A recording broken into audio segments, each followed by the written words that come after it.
I never thought I'd live to hear those words come from my own child's mouth. Mom, you won't be welcome here for Christmas this year. They fell on me like a slab of ice, cold, heavy, and impossible to ignore. For a moment, I sat frozen on the edge of their leather sofa, the one I helped them buy when Isabella decided their old furniture wasn't elegant enough. The scent of her expensive vanilla candles hung in the air. The Christmas tree glittered with lights I'd paid for. And there I was, a guest in a house I had mortgaged my own future to secure for them. Before we continue with the rest of the story, please comment where you're listening to this from, and don't forget to like and subscribe to the channel. I smiled, though it cracked at the edges, and I nodded as if I had understood. Of course, darling, I whispered. But inside, a storm raged. My hands were shaking beneath the folds of my coat. In that moment, something inside me shifted. A mother's love is supposed to be infinite, enduring, even when it isn't returned. But there are words that can burn away years of sacrifice in an instant. I stood up slowly, smoothing down my skirt as if to keep my dignity intact. I kissed my son's cheek. He barely leaned into it, and I wished him well. Isabella was nowhere to be seen. Perhaps she had orchestrated this little dismissal from the safety of her designer kitchen. I walked toward the door, past family photographs where my face had grown smaller in each frame, as if I were being erased bit by bit from their history. The December air slapped me as I stepped outside, biting my cheeks, chilling my bones. I pulled my coat tighter and walked to my car, parked on the street because their driveway was full of Isabella's parents' vehicles. How fitting. I sat behind the wheel, staring at the glowing windows of the house I'd helped them buy, the home I thought would shelter generations. Instead, I was shut out from it on the holiest day of the year. I drove in silence through the neighborhoods of Spokane, each street corner stirring memories. The bakery where I used to buy Michael's favorite pastries when he was a boy, the park where he learned to ride his bike, wobbling and laughing while I ran beside him. I thought of the years when Christmas meant flour-dusted aprons, tamales steaming in the kitchen, laughter bouncing off the walls. My husband had been alive then.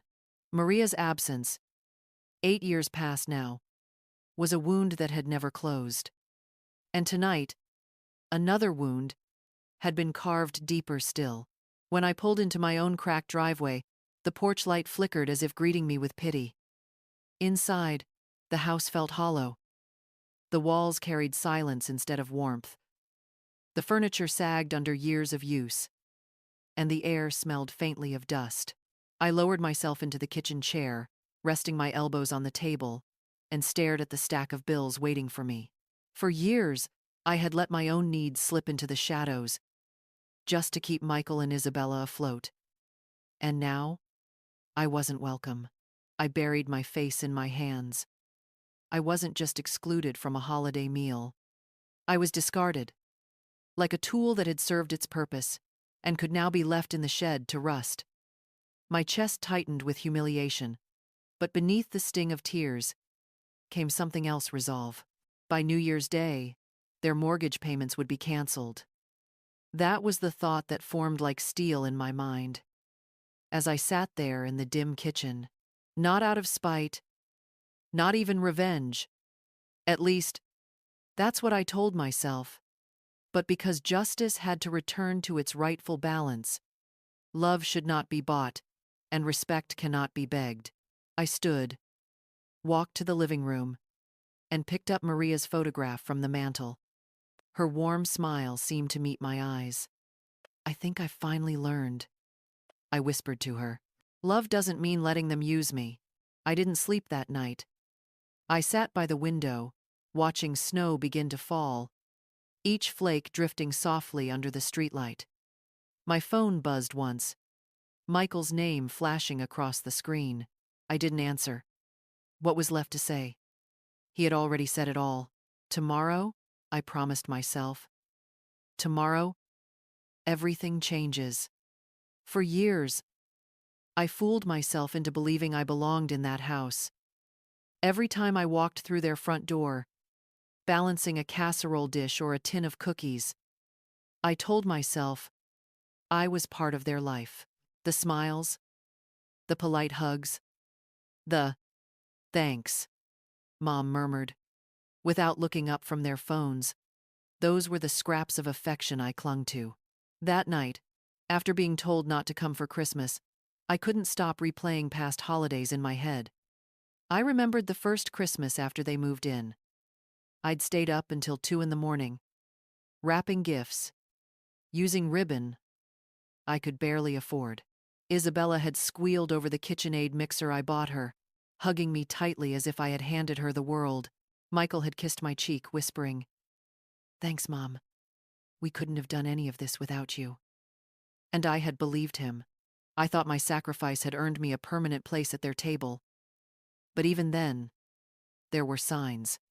I noticed how Isabella corrected me when I set the table wrong, moving the silverware with a little sigh.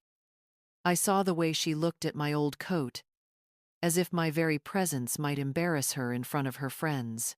I laughed it off at the time, telling myself she was young, polished, raised differently. I told myself Michael would never let her push me aside.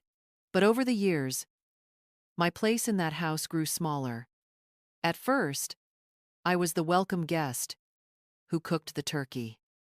Later, I became the babysitter, called only when they needed a night out. Finally, I was the bank account, expected to pay quietly, but not expected to sit down and share in the meal I had helped fund. The living room told the story better than words ever could.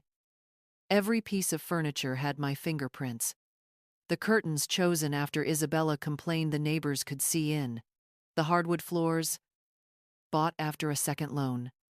Even the chandelier above the dining table, which Isabella had insisted was necessary for entertaining. My money hung above their heads while they laughed, while they toasted with champagne, while I sat at home eating leftovers. And still, I told myself I belonged. That illusion kept me alive after Maria passed. The house was so quiet without her laughter. Michael and Isabella became my anchor, my reason to keep working, to keep giving. I thought if I kept pouring love into their lives, some of it would spill back into mine, but it never did. Instead, I became invisible in the very home I had built. Family photos lined the hallway, but in each new frame, my face shrank further into the background. I had become an afterthought, a shadow in their perfect picture. I see it clearly now. I had mistaken dependence for belonging. They didn't love me more because I gave more. They needed me, yes, but they never wanted me. And when Isabella's parents began to visit more often, my presence became inconvenient. Their laughter filled the house where mine had once echoed. Their traditions replaced mine. Slowly, without saying it out loud, I was erased. But illusions don't vanish all at once. They unravel, thread by painful thread. That's why, even after Michael's words had cut me, I drove home clinging to the tiniest shred of hope. Maybe he'd call, maybe he'd change his mind, maybe Christmas morning would come with an apology. I sat by my window that night watching the snow fall, and for a moment, I imagined Michael knocking at my door saying, "Mom, we were wrong. Please come." I imagined myself walking back into that glowing house, hearing laughter, smelling the food, seeing a place set for me at the table. But the knock never came, and as the hours passed, I realized the truth I'd been avoiding. I didn't belong in their house anymore. Maybe I never had. Still, admitting it to myself was like stepping into freezing water. It shocked every nerve. I had lived for that illusion. Without it, what was left? I pressed my palm against the cold glass and whispered to the dark street outside, "I won't beg for a place at your table anymore."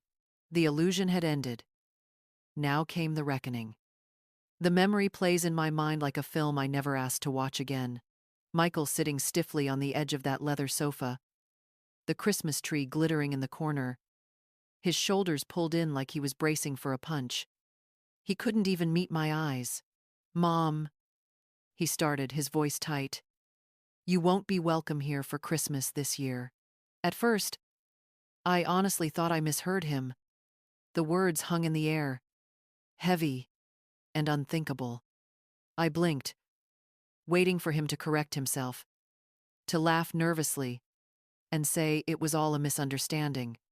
But he didn't. His gaze stayed fixed on the coffee table, another piece of furniture I had paid for. Like the swirling pattern in the marble might save him from the shame of looking at me.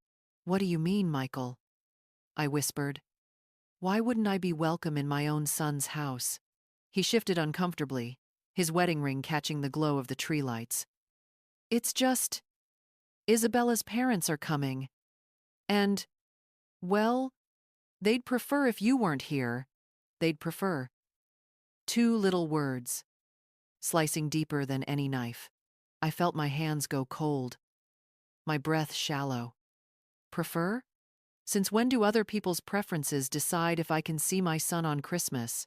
"It's easier this way, Mom," he said, almost shrinking into himself. "You know how her family is about traditions. They have their own way of doing things. We'll do something together another time. Maybe the weekend after. Another time. The weekend after." As if Christmas was just another item on a calendar that could be rescheduled when convenient. I looked around the room.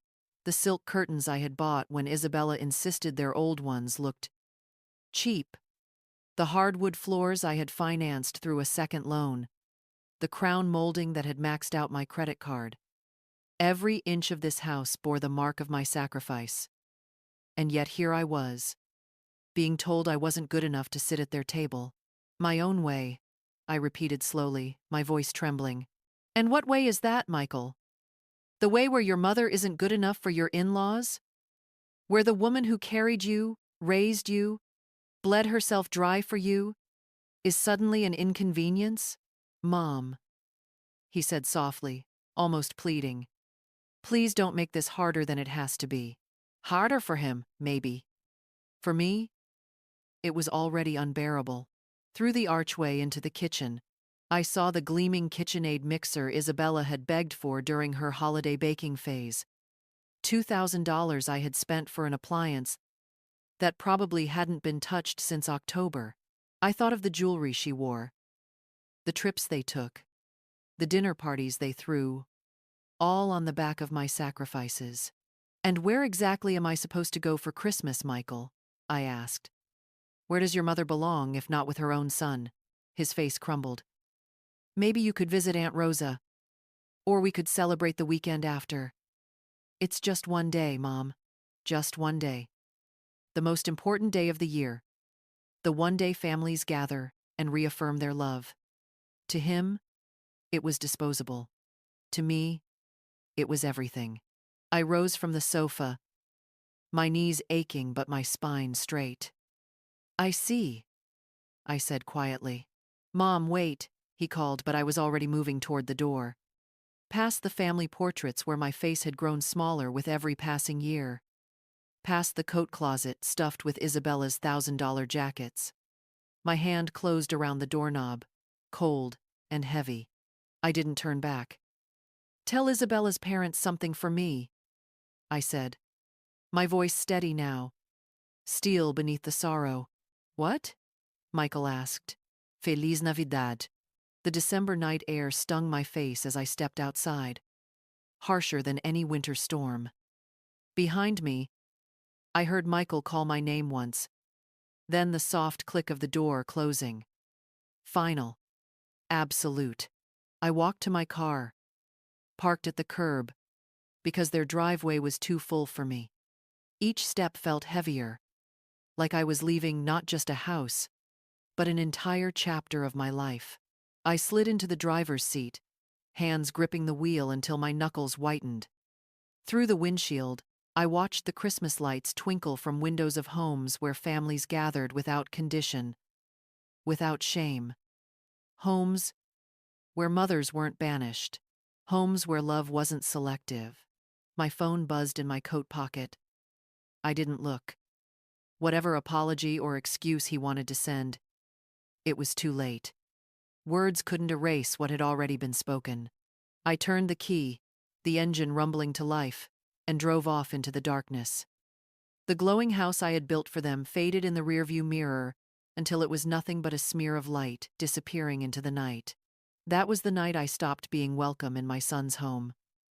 And it was the night I began to realize I would never again beg for a seat at a table I had paid for, but was never truly invited to. Driving home that night, the streets of Spokane blurred past me like ghosts of another life. Every corner seemed to whisper reminders of the sacrifices I had made, the quiet choices that had chipped away at my own future so Michael could have his. By the time I pulled into my cracked driveway, headlights sweeping across the chipped paint of my garage door, I felt the weight of those years pressing down harder than ever before. Inside, I flicked on the kitchen light and dropped my keys on the counter. The bills sat waiting in a stack like silent witnesses. I sank into a chair and stared at them, each envelope a reminder of the bargain I'd made, their comfort for my struggle. And for the first time in years, I let myself replay it all. It started with the down payment. Michael had been so excited about the house, his first real chance to prove himself as a husband, as a man building a life. He'd stood on that porch with Isabella at his side, eyes shining, voice trembling. "Mom, this is it. This is our dream home." The bank had told him no, of course. His credit was poor, his job history unstable. But when he turned those pleading eyes on me, I couldn't say no. I remember signing the paperwork, my hand shaking slightly as I committed to a second mortgage on my own home. $47,000 drained out of the equity I had spent 30 years building with Maria. I told myself it was an investment in my son's future. I told myself it was what any mother would do. Then came the hardwood floors. Isabella had complained that carpet was unsanitary. Her nose wrinkled in disdain. $18,000 later, the floors gleamed under their feet, while my own kitchen linoleum curled at the corners, cracked and yellowing. Next was the furniture, sofas, beds, dining sets. Isabella flipped through glossy catalogs while I quietly handed over my credit card. "It's important to have a home that reflects success," she had said. Success. That was what they called it. I called it another bill I'd have to juggle. And then came the monthly mortgage payments. $2,800, automatically deducted from my account on the 15th of every month. For 5 years, I watched that number drain away like clockwork, shrinking my grocery budget, trimming down my life to bare essentials. While they hosted cocktail parties under designer chandeliers, I clipped coupons for peanut butter and day-old bread. I worked overtime, shifts that left my hands swollen and my back aching. I told my friends I couldn't afford vacations, new clothes, even fresh paint on my house. They never knew the truth that every spare dollar was feeding someone else's dream while mine withered. But the sacrifices weren't only financial. They were emotional, too. Every time Isabella criticized me, my cooking, my clothes, even my accent, I bit my tongue. Every time Michael looked away instead of defending me, I swallowed the hurt and told myself it didn't matter. I told myself love required patience, endurance, silence. And Maria, oh Maria, she would have told me to stop. She would have reminded me that we had worked too hard to give away our security like this. But she wasn't there to stop me. I thought I was honoring her memory by protecting our son. Instead, I betrayed both of us by giving everything to people who only saw me as a means to an end. As I sat in my kitchen that night, the numbers tumbled through my head like dice I had never stopped rolling. $47,000 for the down payment, $18,000 for the renovations, $168,000 in mortgage payments. Over $200,000 in total, more money than Maria and I had ever managed to save for retirement. And for what? So I could be told I wasn't welcome at Christmas dinner. I leaned back in my chair, the silence pressing against my ears. The refrigerator hummed. A pipe somewhere rattled. The house I had sacrificed for was warm and glowing across town, filled with laughter and light. My house, my home felt empty, hollow. For the first time, I allowed myself to call it what it was. Foolishness. Not generosity. Not sacrifice. Not love. Foolishness. I had traded away years of security for the illusion that I mattered. And illusions, I now understood, don't keep you warm at night. I pressed my palms flat against the table and whispered into the emptiness, "No more."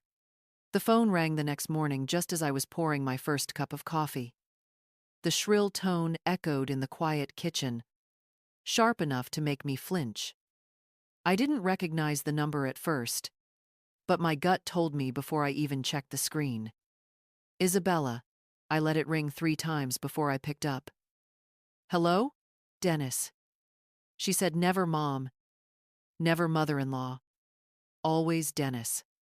Like I was some distant acquaintance she had to tolerate. Her voice dripped with that false sweetness I'd come to recognize. The same tone she used whenever she wanted something. "I heard there was a little misunderstanding with Michael yesterday," she continued, her words laced with insincerity. "I hope you didn't take it the wrong way. You know how my parents are. They're very traditional." I leaned against the counter, still in my robe, my coffee cooling in the mug. "A misunderstanding?" I repeated, keeping my voice steady. "No, Isabella. I think I understood perfectly." She gave a delicate laugh, the kind that made my teeth clench. "Well, let's not dwell on unpleasantness. We need to focus on practical matters. My parents are flying in tomorrow afternoon, and we'll need someone to pick them up from the airport. Michael's busy with work, and I'll be tied up with preparations. I thought perhaps you could handle it." There it was, that tone. That command disguised as a request. Less than 24 hours after telling me I wasn't good enough to sit at her dinner table, she was asking me to be her chauffeur. "Isabella," I said slowly, "did you forget what was said yesterday?" She sighed, as though I were being difficult. "Look, whatever that was about, we can talk later.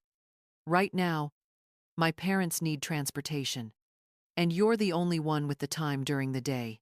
Family helps each other, Dennis. You of all people should understand that. Family." The word twisted like a knife. I swallowed back the anger bubbling in my chest. "So let me get this straight," I said. "I'm not welcome in your home for Christmas dinner, but I'm welcome enough to drive to the airport, load luggage, and act as your errand girl." Her sweetness vanished, replaced by irritation. "Don't be dramatic. It's just a ride. And let's be honest here. You're not my rival. You're too old, too tired for that. You should be grateful we include you at all." "Ariden." I closed my eyes, gripping the counter until my knuckles whitened. Every word was a slap. Old, tired, not a rival. As though she'd been fighting me for Michael's loyalty all along and she believed she'd already won. "What airline?" I asked quietly, surprising even myself. "Alaska Air, Flight 447. They'll be at baggage claim, Carousel 3. And Dennis," her voice sharpened, "please wear something decent. Maybe that blue blouse you wore to Michael's graduation. My parents notice things like that. Don't embarrass us." The line went dead before I could respond. She hadn't even said thank you. I set the phone down gently, staring at the blank screen. My coffee had gone cold, untouched. For a long time, I just stood there, listening to the silence, feeling the humiliation burn its way through me. I thought of Maria then. If she had been alive, she would have stormed into that house herself, apron still on, flour on her hands, ready to defend me with fire in her eyes. She had never allowed anyone to treat her as less. I had, though. For years, I'd let Isabella's words slide, told myself it was for Michael's sake. But something in me cracked that morning. I realized that every insult I had swallowed, every time I stayed quiet to keep the peace, had only given Isabella more power. And now, she believed I was nothing more than her driver. I picked up my coffee, took a slow sip despite the bitterness of it being cold, and whispered to myself, not anymore. For the first time in years, I felt the faint stirrings of defiance rising in me, small, but steady. She thought she had reduced me to nothing. She had no idea what was coming. That night, I couldn't sleep. The house was too quiet, the silence pressing down on me like a weight I could no longer bear. I sat at the kitchen table with only the hum of the refrigerator for company, staring at the blank surface as though the answers might appear if I waited long enough. Finally, I stood and walked to the cabinet where I kept my files. A worn manila folder sat buried under old receipts, tax returns, and bank statements. I pulled it out and dropped it on the table. Papers spilled across the surface: mortgage slips, credit card statements, loan agreements, each one a reminder of how I had bled myself dry for Michael and Isabella's comfort. I spread them out, page by page, like evidence at a crime scene. My hands trembled as I traced the numbers with my finger. $2,800 automatically transferred every month. $47,000 for the down payment. $18,000 for renovations. The list went on and on. A ledger of my foolish generosity. For the first time, I didn't look at those papers with pride. I didn't see love or sacrifice. I saw a trail of exploitation. I pushed the papers aside and dropped my head into my hands. My chest ached with grief, not just for the money, but for Maria, for the years we had planned together, the retirement we had dreamed of. She had been gone 8 years, and yet her presence lingered in every decision I made. I thought I was honoring her memory by supporting our son, but what would she say now? Would she see love in my actions, or would she see weakness? I lifted my head and looked at her picture on the mantel across the room. Her smile, frozen in time, seemed to challenge me. "You've given enough," I imagined her saying. "You've carried this burden alone long enough." The tears came then, hot and bitter, sliding down my cheeks unchecked. I wasn't crying for Michael, or even for Isabella. I was crying for myself, for the woman I used to be before I let them turn me into a wallet with a heartbeat. The shame was almost unbearable. Shame that I had allowed it to go this far. Shame that I had confused silence for strength, giving for love. I pressed my palms flat against the table and whispered aloud, "No more." The words felt foreign at first, fragile, like a child's voice. But then I said it again, louder this time, letting it echo in the empty kitchen. "No more." I gathered the papers into neat piles, forcing order on the chaos. My tears dried, replaced by something harder, sharper: resolve. They thought I would keep paying because that's what I'd always done.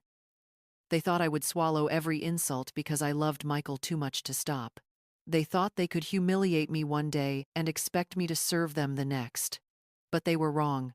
For the first time in years, I felt a spark of power inside me. Small, but growing.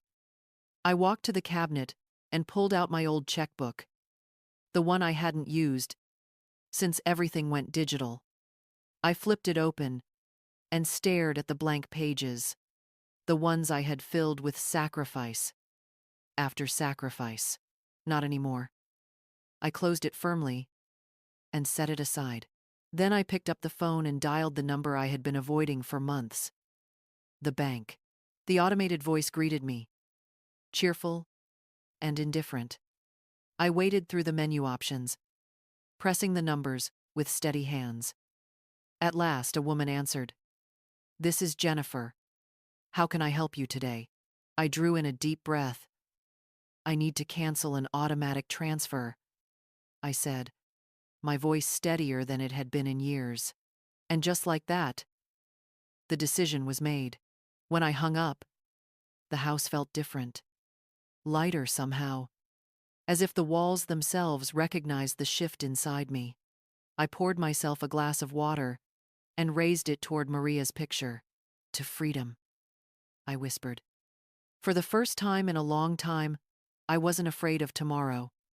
The next morning, I woke up earlier than usual. The sky outside was pale gray, the kind of winter light that seeps into the room reluctantly. I sat on the edge of my bed, clutching the phone in my hand, my thumb hovering over the call button. For years I had lived by the rhythm of that automatic transfer.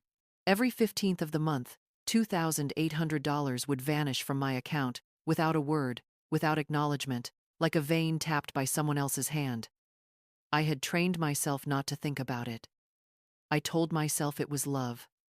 I told myself it was duty. But now, the very thought of that number filling Isabella's pockets made my chest burn. I took a breath and dialed. The familiar robotic voice came on. "Welcome to First Spokane Credit Union. For English, press 1. My finger pressed 1. My heart was pounding. "Please enter your account number." I did, reciting the digits I had memorized long ago. Finally, after what felt like an eternity, a real person's voice broke through. "This is Jennifer. How can I help you today?" I cleared my throat. "Yes, I'd like to cancel an automatic transfer." "Of course," she said politely. "May I have the details of the transfer?" I rattled them off the Wells Fargo account, the $2,800 amount, the date. My voice didn't shake. "Not this time." Jennifer paused for a moment. "I see it here. You've been making this transfer, wow, 5 years. And you want to cancel it effective immediately?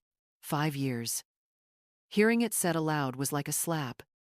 5 years of scraping by, eating peanut butter sandwiches while they hosted dinner parties under chandeliers I bought. 5 years of clipping coupons while Isabella posted vacation photos online. "Yes," I said firmly. "Effective immediately." "Done," she replied. "The transfer has been canceled. Is there anything else I can help you with today?" I almost laughed. "Anything else?" As if she knew the weight of what she had just lifted from me. "No," I said, the word tasting sweeter than I had expected. "That's everything." When I hung up, the silence of the house felt different. Not heavy this time, but clean, lighter. For the first time in years, my account would not be drained without my consent. For the first time, my next paycheck would be mine. I walked to the window and looked out at the street. The neighborhood was still and quiet, roofs lined with frost. Across the way, my neighbor was hanging Christmas lights with his kids, their laughter floating through the cold air. I pressed my palm against the glass and let myself imagine just for a moment that Maria was still here, that we were decorating our own house, not watching someone else's. Then I turned back to the table, where the stack of bank statements still lay. I gathered them in my arms and carried them to the fireplace. I struck a match, held it to the edge of the paper, and watched the flame catch. 5 years of sacrifice curled and blackened in the fire, turning to ash. The warmth licked at my face, warmer than I had felt in years. I poured myself a glass of the good whiskey I had been saving, raised it to the empty room, and whispered, "Merry Christmas" to me. I sat back in my chair, savoring the burn of the drink, the crackle of the fire, the sudden quiet in my heart. My phone buzzed on the counter, Michael's name lighting up the screen. I didn't move. Let it ring. Let him wonder. For the first time, I wasn't running to answer. 2 days later, my phone rang again. The name flashing across the screen was the one I dreaded most: Isabella. I considered letting it buzz itself into silence, but some instinct made me swipe to answer. "Dennis," she said briskly, her voice sharp beneath the sugar. "We need you to pick up my parents from Spokane International tomorrow. Alaska Air, Flight 447, Carousel 3. Their bags are heavy, so make sure you're on time." I didn't speak right away. I could hear the faint tapping of her nails against her countertop.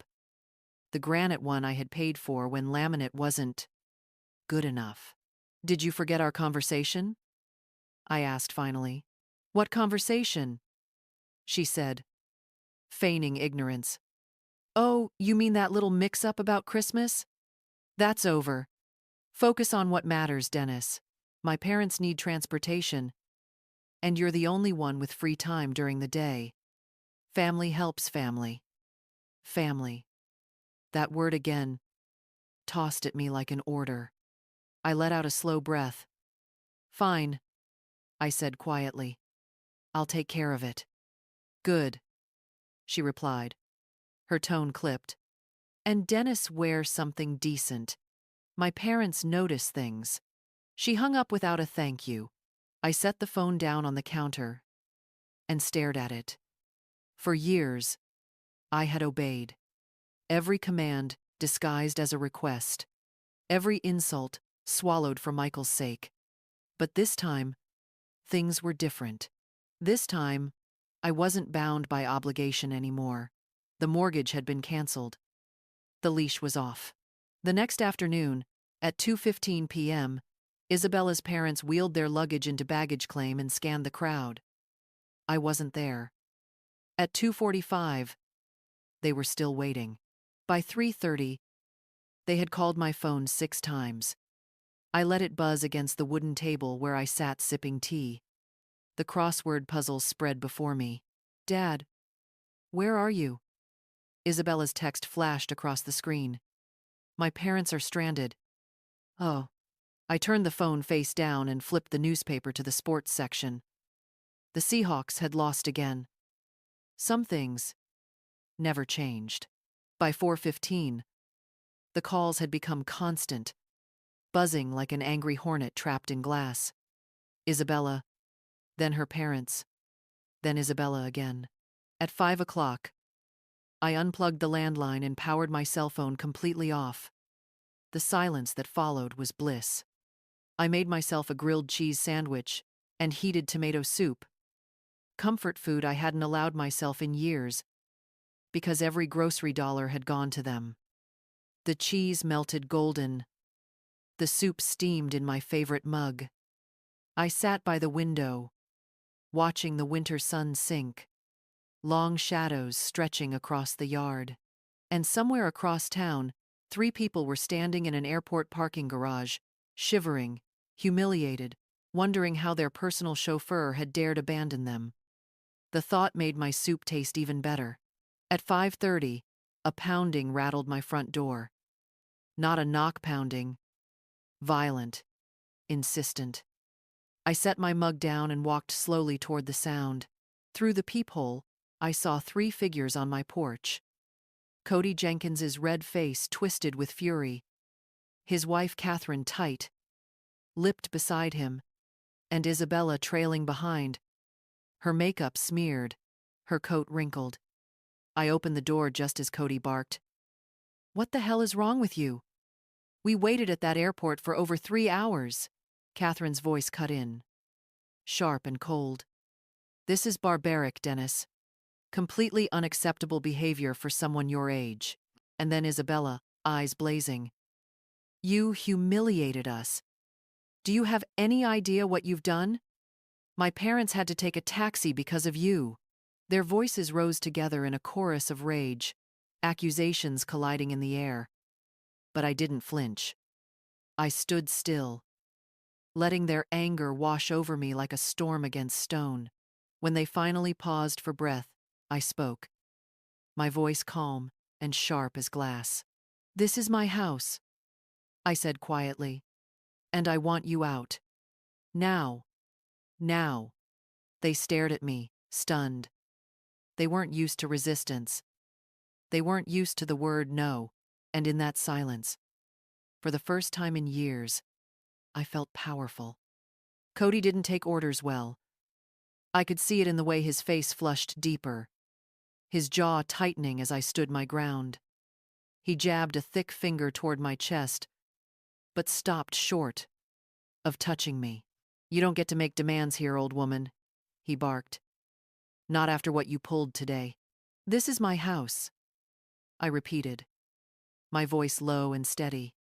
And you are standing on my porch without an invitation. I said get out. Huh. Catherine pushed past him, stepping inside without hesitation, her heels clacking against my worn hardwood floors. She looked around with disdain. Her lips pursed, as though even the air inside my home offended her. You clearly don't understand the magnitude of your mistake, Dennis. My husband has connections in this city. Business leaders, social circles. You can't treat people like us this way without consequences. I felt a flicker of heat in my chest, but I didn't raise my voice. Consequences, I echoed. You mean the kind where you insult me, use me, and then demand my services like I'm hired help? Her eyes narrowed. But before she could respond, Isabella stormed in behind her. Her coat was wrinkled, her eyes wild with rage. You humiliated us. My parents had to pay $40 for a taxi, all because you decided to throw a tantrum. Do you know what people will say about us? I looked at her, really looked at her. The perfect hair undone, the carefully painted face smeared, the mask slipping. And I realized in that moment that she wasn't angry because her parents had been stranded. She was angry because I had made her look weak. You've used me for years, I said softly but firmly. You've taken my money, my time, my love. You shut me out of Christmas dinner, and then you expected me to chauffeur your parents as if nothing happened. That ends today. Cody stepped closer, towering over me. His voice dropped to a growl. You have no idea who you're messing with. People like us, people with real standing, we can make your life very, very difficult. I held his gaze unflinching. Is that a threat? It's a promise, he hissed. You don't just abandon respectable people at an airport and expect to walk away unscathed. For a long moment, the room was silent, but for the sound of their breathing, sharp and angry. I felt the weight of their stares pressing down on me, but beneath it all, I felt something else. A strange, almost unfamiliar sense of peace, because I wasn't backing down anymore. You don't scare me, I said finally, my voice quiet, but ringing with conviction. Not anymore. Catherine let out a sharp laugh, dripping with condescension. Scare you? No, Dennis. We pity you. Look at you living alone in this shabby house, clinging to scraps of dignity, while you alienate the only family you have left. Her words should have cut me, but they didn't. Instead, I felt a surge of clarity. You're wrong, I told her. Family doesn't demand silence in exchange for love. Family doesn't humiliate or exclude. Family doesn't use you until you're empty and then discard you. Whatever you and Isabella think you are to me, it isn't family. For the first time, Isabella's bravado faltered. She looked at me with something close to shock, as if she couldn't believe the woman who had always given in was suddenly drawing a line. I stepped aside, opening the door wide. Leave, I said. All of you, get out of my house. Cody's face darkened, but Catherine tugged on his arm.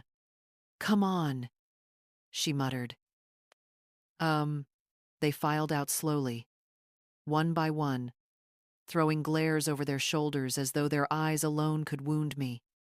At the threshold, Cody turned back, his voice low and venomous. "You'll regret this. Mark my words." I closed the door firmly behind them and slid the deadbolt into place. The click echoed through the house, final and satisfying. I leaned against the door for a long moment, breathing in the silence they left behind. The house felt cleaner somehow, lighter, as if their presence had been a stain that was finally scrubbed away. But their parting words lingered in the air like smoke. Public consequences. Connections. "You'll regret this." I walked back to the kitchen, poured myself another cup of tea, and sat at the table. For the first time in years, I felt steady, unshaken. But deep down, I knew one thing. This battle wasn't over. It was only just beginning. 3 mornings later, I sat at my kitchen table with a steaming mug of coffee when I saw it, my own face staring back at me from the 3rd page of the Spokane Review. The headline made my stomach clench. "Elderly couple abandoned at airport during holiday storm." I read it once, then again, slower, my eyes tracing every poisonous word. According to the article, Cody and Catherine Jenkins, Isabella's proud parents, had been stranded in frigid conditions for over 4 hours after I, their supposed family member, had failed to appear for a prearranged pickup. The reporter painted them as helpless, shivering victims, left to fend for themselves while a troubled, erratic relative ignored their calls. It went further. Quotes attributed to Cody described me as unstable and showing worrying signs of decline. Catherine added that I had become unreliable and unable to handle basic responsibilities. My hands trembled around the edges of the paper. Decline. Unreliable. Erratic. They weren't just trying to embarrass me. They were laying the foundation for something bigger. They wanted to discredit me completely. The worst part? The weather that day had been 52 degrees and sunny. No storm. No dangerous conditions. Just lies, carefully crafted and delivered to the public in black and white. I set the paper down, my coffee growing cold beside it. My face burned with humiliation, but underneath the shame, something else surged: fury. They hadn't been satisfied with using me, insulting me, excluding me. No, now they wanted to destroy my reputation. They wanted to make me a villain. I closed my eyes and pictured Maria. How she had always told me, "The truth eventually comes out, Dennis. But sometimes you have to help it along." I picked the paper back up and studied it, this time like a soldier studying a battlefield map.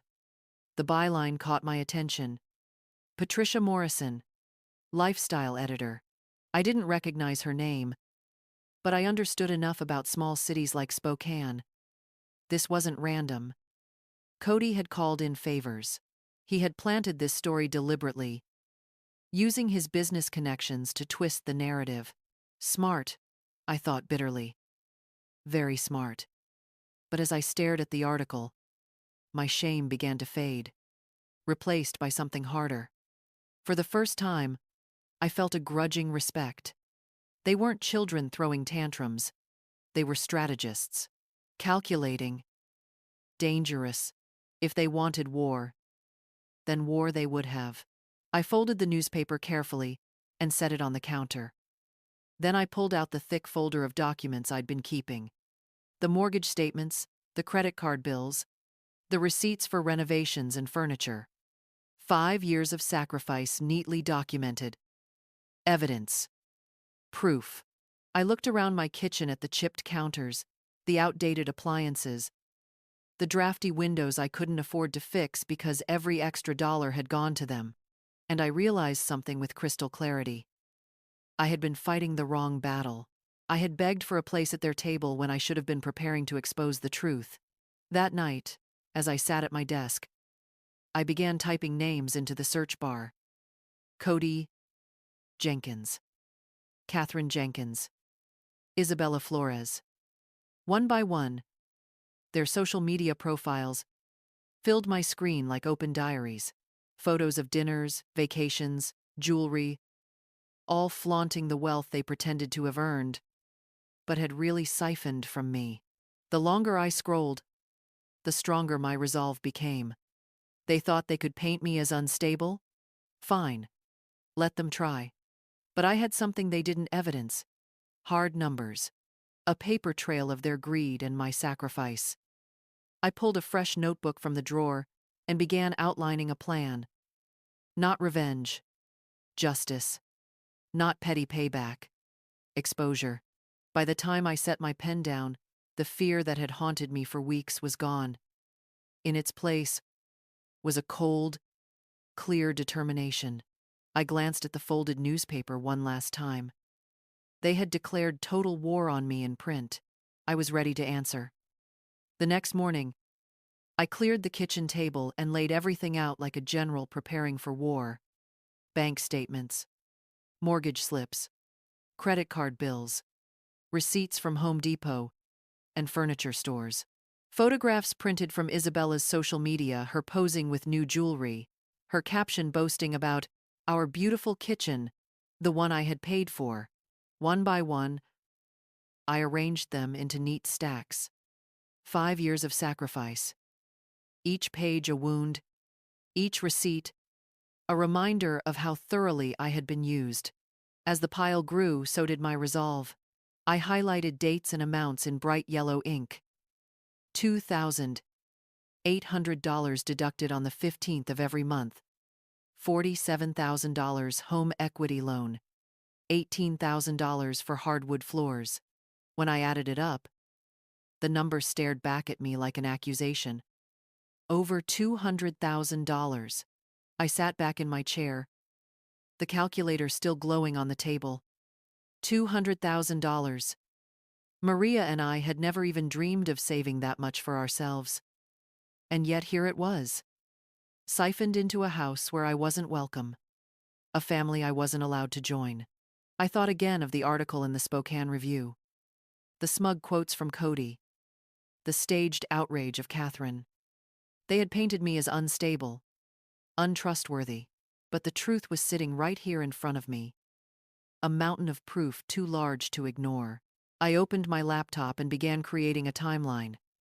Year 1, down payment. Year 2, furniture and appliances. Year 3, mortgage payments. Year 4, utilities and emergency bills. Year 5, the steady drain that had bled me dry. Each entry had documentation, a paper trail they could never erase. The more I typed, the calmer I felt. For the first time in years, I wasn't reacting, I was acting. I wasn't a victim scrambling to justify my existence. I was a woman building her case, brick by brick. By evening, I had 3 thick folders prepared. One for my records, one for the media if I chose to go that route, and one for the people who mattered most. The guests who would gather in Isabella's house on Christmas Eve. I imagined it 12 polished friends and neighbors sitting around their table, sipping wine, basking in the glow of a lifestyle built on my money. And then me, walking in with the truth in hand, not yelling, not begging, just presenting the facts.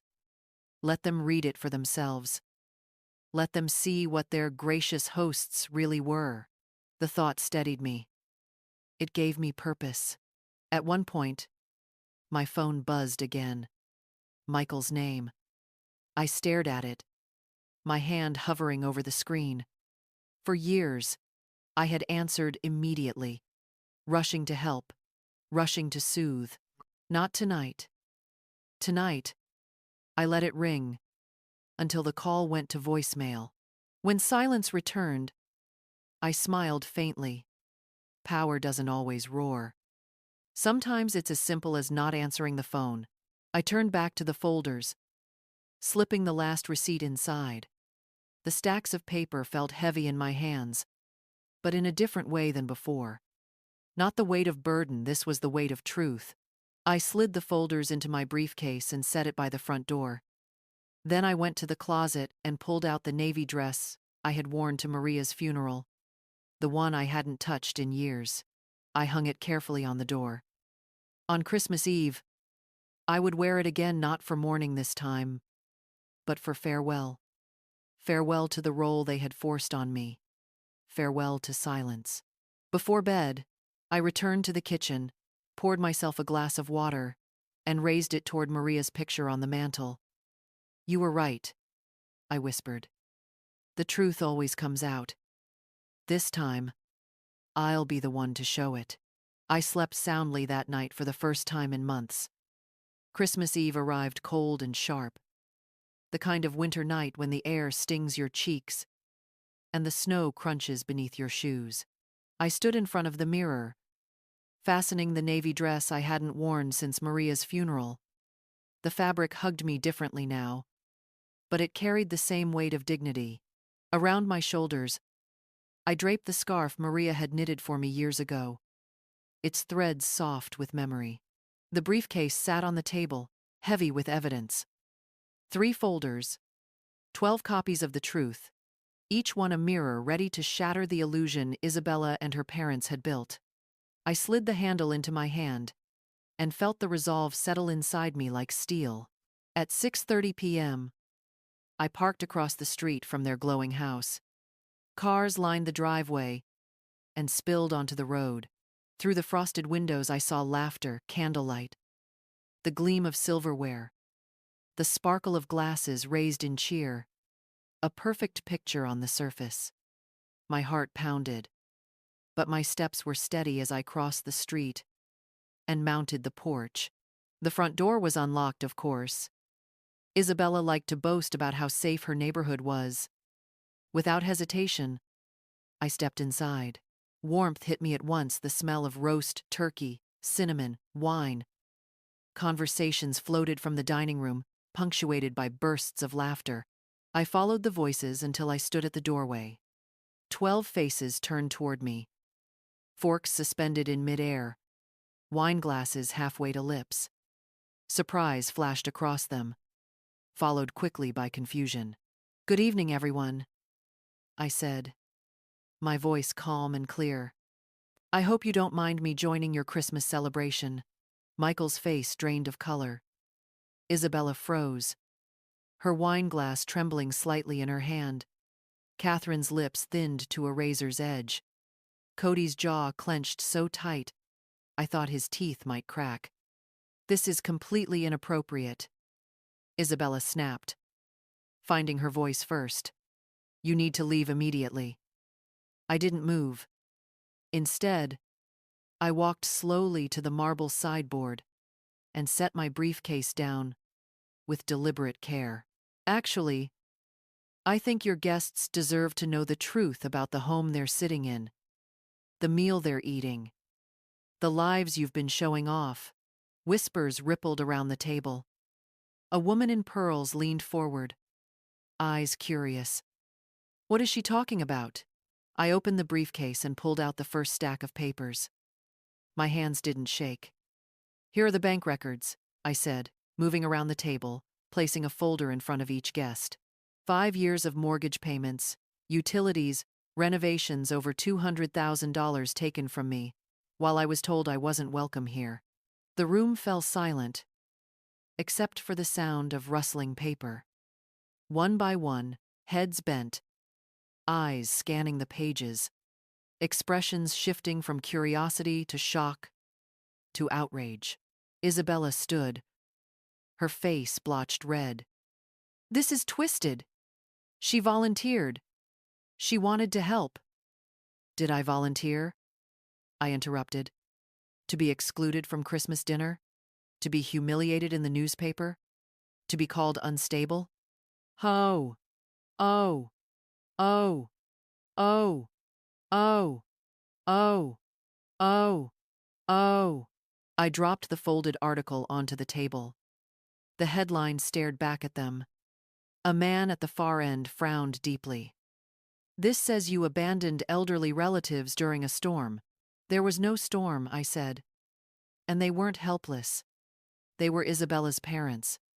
The same people who told Michael I wasn't good enough to sit at this table tonight.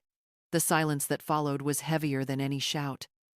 12 sets of eyes turned, not to me, but to Isabella and her parents.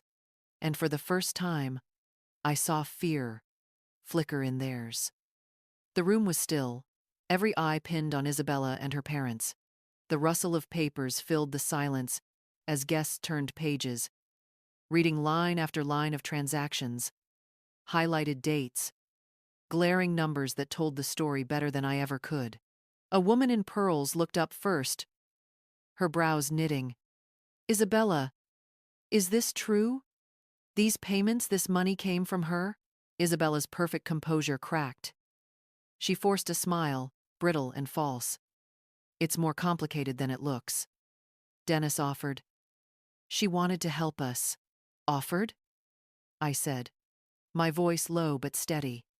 I didn't offer to be erased from my own son's life. I didn't offer to be slandered in the press. I didn't offer to become your personal ATM. Cody slammed his fist on the table, making the silverware rattle. This is outrageous. She's unstable. This is the kind of behavior I've been warning people about. Unstable? I reached into my briefcase and pulled out the newspaper, laying copies down just as I had with the bank statements. This article, planted by you, painted me as a villain.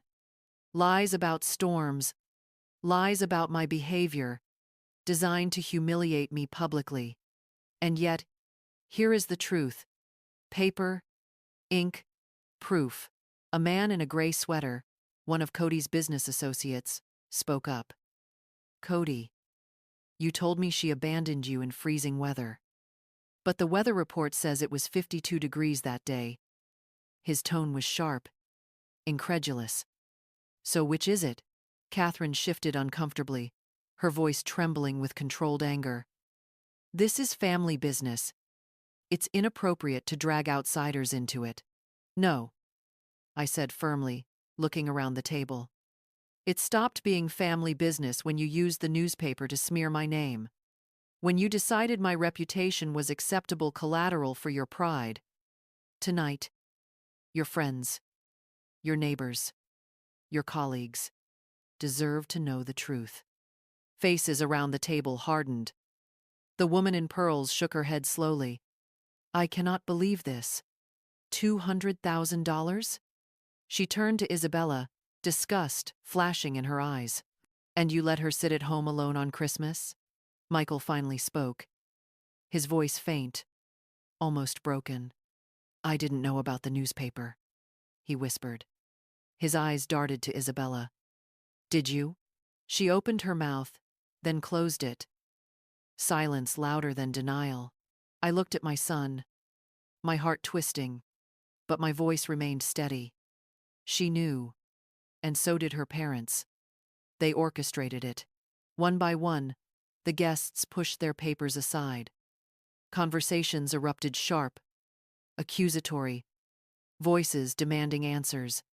Cody's face turned ashen. Catherine sat rigid, her wineglass untouched. Isabella sank back into her chair, her mask shattered.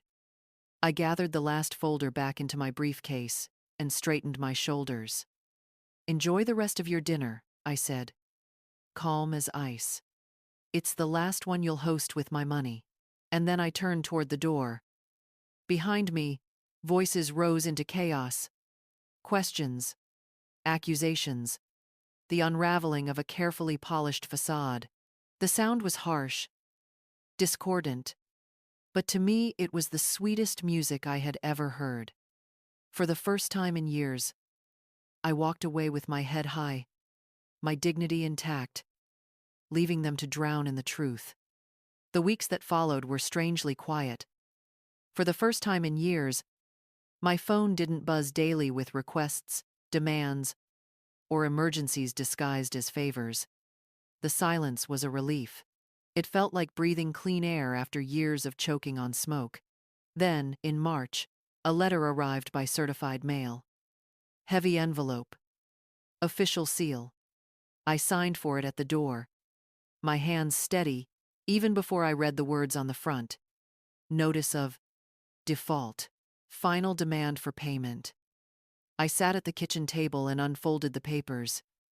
3 months of missed mortgage payments. $8,400 in arrears.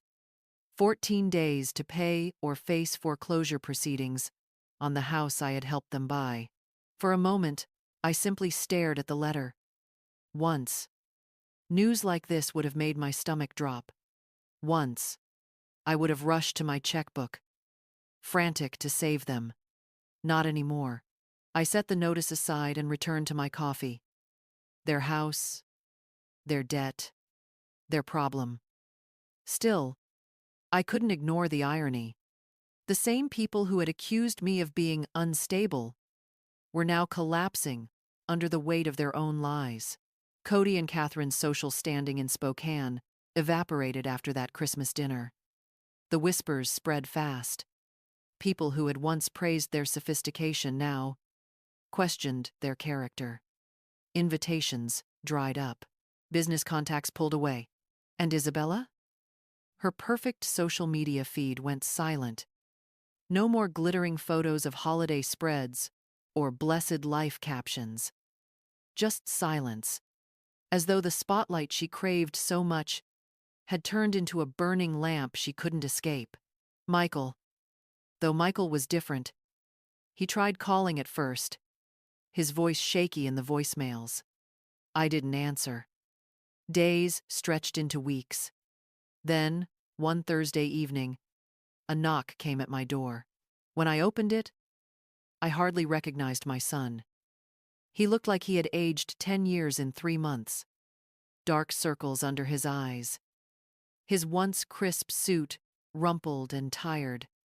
The smell of desperation clung to him. "Mom," he said softly. "We need to talk." I let him in. He sat on my couch like a man afraid to rest, perching on the edge. His hands trembled as he spoke. "The house is in foreclosure. We can't make the payments without—" He stopped, catching himself. "Without your help." I folded my hands in my lap. "I know." He swallowed hard. "I'm sorry. For Christmas. For everything."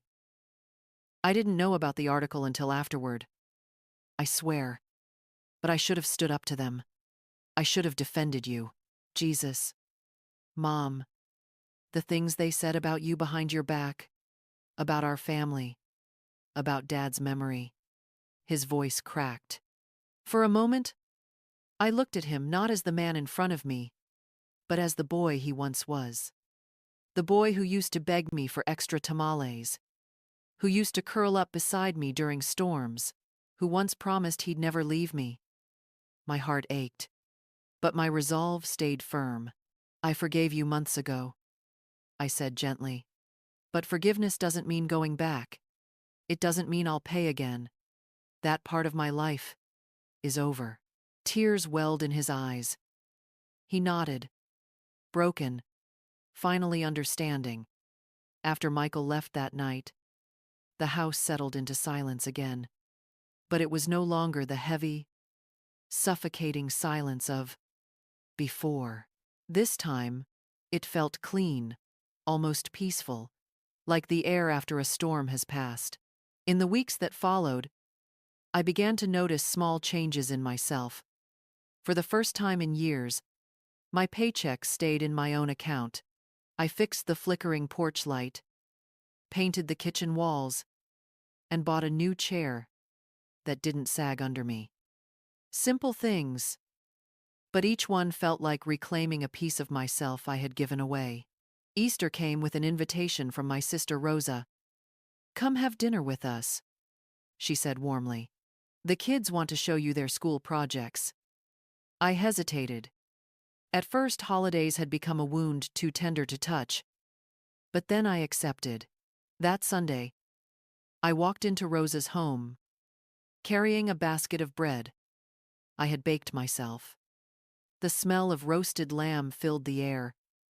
Children's laughter tumbled down the hallway, and Rosa hugged me tight at the door. At the table, someone had set a place for me, no conditions, no negotiations, just space waiting.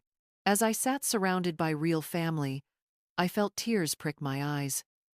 Not from sorrow this time, but from gratitude. This was what belonging felt like. No bank statements, no bargains, just love freely given and freely received. Later that evening, Rosa's youngest climbed into my lap, showing me a drawing of his school project. His small hand rested trustingly on mine, and in that moment, I realized something that had taken me far too long to understand. Real family isn't measured by blood or obligation. It's measured by respect, by kindness, by the desire to sit together at the same table without shame. Michael called a few more times after that. Sometimes I answered, sometimes I didn't. When I did, our conversations were short, careful, like two people learning how to speak to each other again. He told me he was looking for new work, that Isabella's parents had stopped visiting, that life had gotten very hard. I wished him well, but I no longer rushed to fix it. One evening, he said quietly, "Mom, when you walked into that dinner on Christmas Eve, I was angry, but I was proud too. Proud that you stood up for yourself." Those words stayed with me. Maybe I thought there was hope for him yet, but I also knew the difference now. Whether or not he changed, I would never again sacrifice my dignity to prove my love. On a quiet Friday night in April, I stepped out onto my back porch with a glass of wine. The air smelled of spring fresh grass, budding trees, a new beginning. I looked at the photo of Maria I had brought outside with me. "I did it," I whispered to her. I finally stopped buying tickets to a play where I was never welcome on stage. The stars winked above me, the night calm and bright.